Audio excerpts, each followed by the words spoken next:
So the topic for today's discussion we have is rise of LCNC, so low code and no code platform. Let's start with what's your take on that? Well, low code, no code, pretty cool. We had similar platforms for a long time. Things Exactly. like Wix, things like WordPress. Yeah. So many of these tools were already Visual existing. Basic. Now we just have added AI on top of everything. And a lot of companies are just putting AI to increase their valuation. That's a different story altogether. But I think, yeah, they're rising. And with AI, they will just become better and better and better. I'm confident in that. Right. Well, you said that we don't have to learn programming anymore, and we'll be jobless, and like all that stuff. So why did you say that? Do you really feel that like even a non-coder, non-programmer can use low code, no code, and be done with it and create like basic to, let's say, complex applications? Right. I was listening to a dev conference today. It did say that usually things go through a cycle of hype and then down.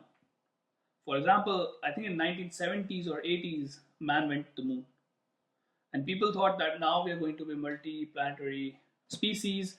And after 40, 50 years of that, we haven't been to the moon yet. We haven't been to another planet yet. So things go up, super, super hype, and then it goes down. Yesterday we were talking about this. We saw a similar thing happening with Web3, all the crypto stuff and everything else. So yes, it's a hype. Looks like it's on the top. If it will continue or go down, no one knows. That being said, I'm very excited about the technology. Yes, it has some hallucinations. And for those who don't know, hallucination is something when the AI model gives you an answer with confidence, but it's an incorrect answer. So that is called hallucination. There's a lot of that, but it will just keep on improving. Like, yes. I have no doubt that one day we'll be able to tell our machines to write a code for us, and it will be able to do so. And most developers might be replaced one day. No doubt about that, but when will it happen? That's the main question. Yeah. And I said it jokingly that we don't need to learn to code anymore. I would say that now more than ever, learning and understanding the basics are the most important. Yes, I agree 100%. Yeah, because if you just go on YouTube, learn how to create a component in React, a little bit of CSS, and create that component, well, ChatGPT can do much better than you can. If you know the basics right, because of hallucinations, someone needs to understand what ChatGPT or Gemini has given us and improve that. That's number one. Number two, developers like me today use these tools to be a faster developer. Yes. So things that used to take me 2 hours of research, now I spend like 10 minutes of research and I have the answer. But we still need to code. Companies are not yet willing to put all of their internal code structure into ChatGPT-like systems. Because remember, every time you ask something to ChatGPT, it doesn't know thousands of projects and millions of lines of code a tech company has. It doesn't have the background. Only a developer has that background.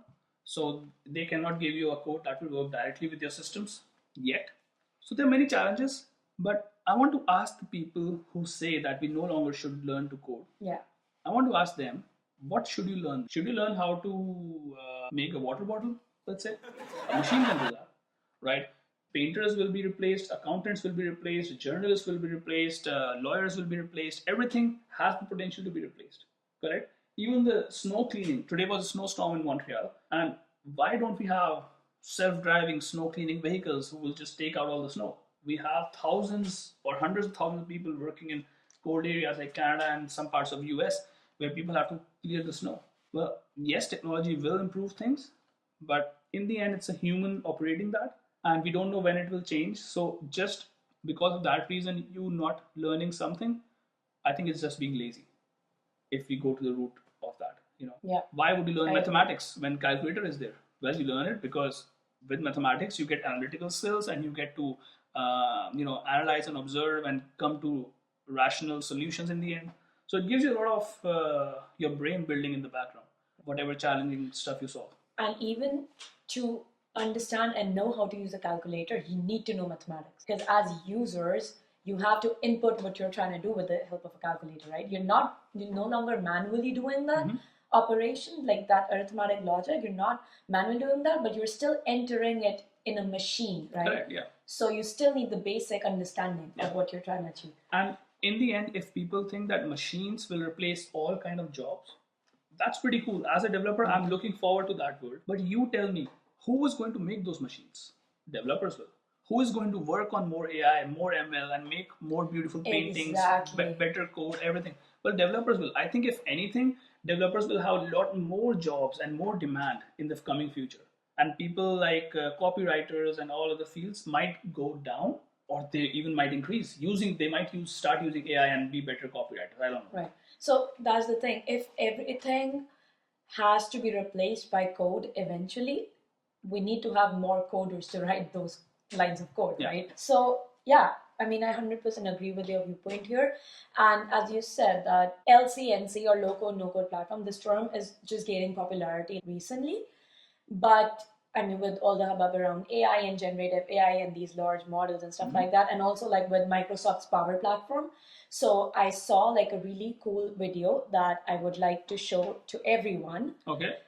It's an app called Microsoft Power App, as you might have already know about it. Yeah, so I saw that video and it's very powerful, very exciting. All right, let's see. Yeah. You can upload a PDF, a PowerPoint, or even a hand-drawn sketch. As you can see here, an Express Design will convert it into an app within seconds. It's pretty fantastic. This includes a complete UI that's built from your design with a back-end data schema.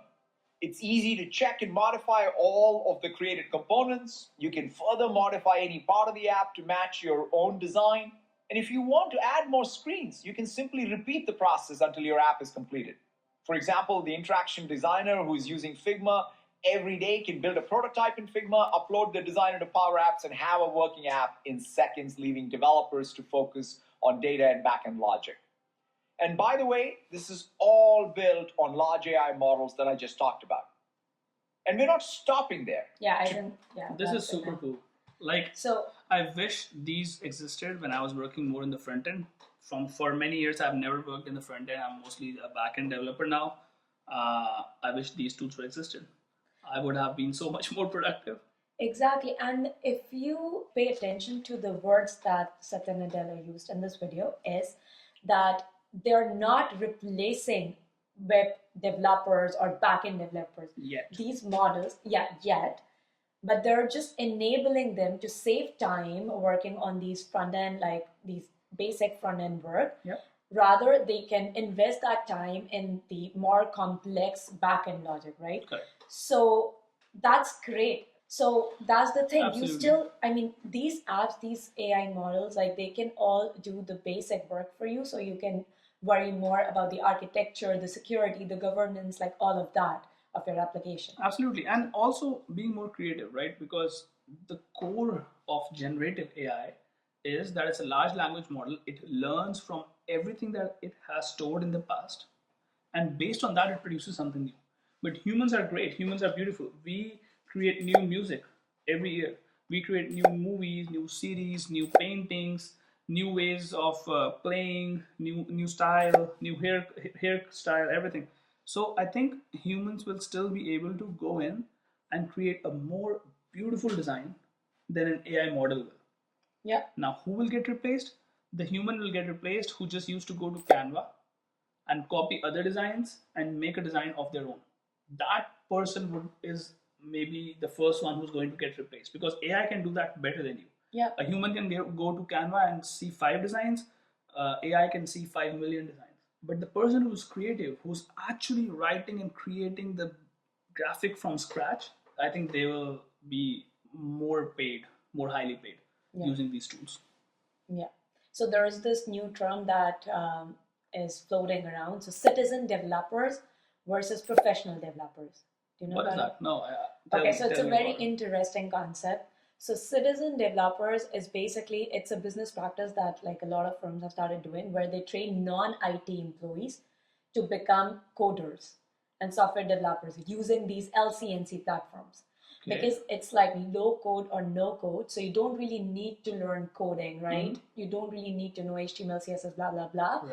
It's just they use these platforms, LCNC platforms, and it's just like point and click, drag and drop, and they're able to come up with like great front end, great applications, let's say. Okay. So now professional developers, on the other hand, are the ones who actually work on the core logic or the back end of this app, right? Because you can create like a web app, but it's still a pretty basic web app. It doesn't do much. It doesn't have much. It doesn't have a backend connection, right? So you still need to work on the architecture, on the security of your applications and stuff like that. So professional developers are the one who actually work on, as I mentioned, the security, governance, architecture, infrastructure, so if I understand, all of that. Let's talk about real life. A person who just used to create designs on Figma can now use these no-code, low-code and actually prepare the HTML, CSS. But they still need to be developers, because how will you even be able to send a REST API call to authenticate? How will you be able to save sessions in the front end? How will you be able to manage data, which again requires you so much more knowledge of all kind of API calls you can make, data management, state management, multiple components that need to be refreshed.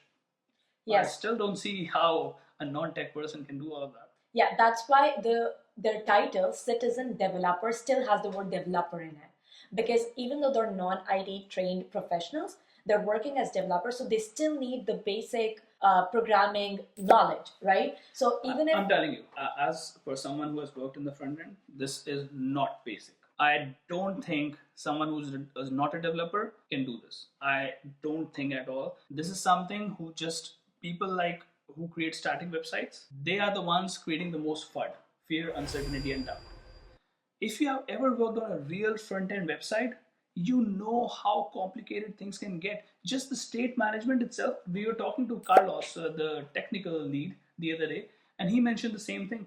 Like just doing session management on front-end, in which you will authenticate someone and take them out if they have it inactive for 30 minutes, and just this part, I mean, experienced developers are not able to do this. Right. People who have years of experience, because you will get a session token from the back and you need to save it in the local storage. You might open a new tab in the browser, then you access that local storage to keep the session active. Like there are a plethora of things that need as a technical person to work on front end. So right, I agree, I don't 100%. think this is going to work. 100%. So LCNC only works until and as long as you're working on something very basic, right? As soon as things get complicated, 100% you need that knowledge of programming. And I mean, again, we've been around these kinds of like, it's a decade old concept. Absolutely. So let's take an example of Excel.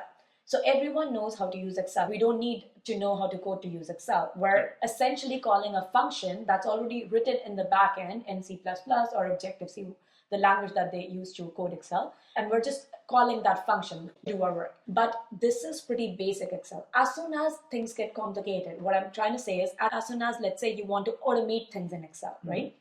So you need to know how to write macros.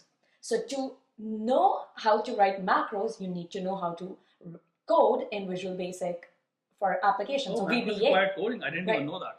Yeah, maybe I need to do that digital data analysis course. And this concept applies everywhere, right? You can still accomplish the basic stuff using these LCNC platforms or like generative AI tools and stuff. But as soon as you need to work on something complicated, something complex, or even something that is customized or tailored to your requirements, you need to know how to code. So macros, you need to know how to code in VBA.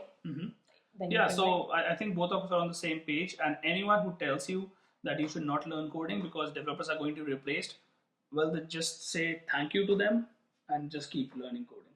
It is still one of the highest paid fields in the world, after medical, of course. And in the end, you challenge your brain and be a better, a smarter person. So I think it's a pretty cool field if you're interested in that. Yeah. And and we're not trying to brainwash anyone here to start learning coding randomly. Of course, if you are here, most likely you want to learn coding. The name of the channel is Programmer Couple. So name of this episode is Programmer Hour. Yeah. So most likely you want to learn programming or already are a programmer. So just keep at it. Yeah, good. Pretty cool. But yeah, I'm very excited about more AI. I'm very excited about no code, low code, because I think things that I can do today in a week, I'll be able to do in 2 days. And that's the part I'm most excited about. And if 10 years from now I get replaced, I hope I save enough money. Early retirement. Early retirement.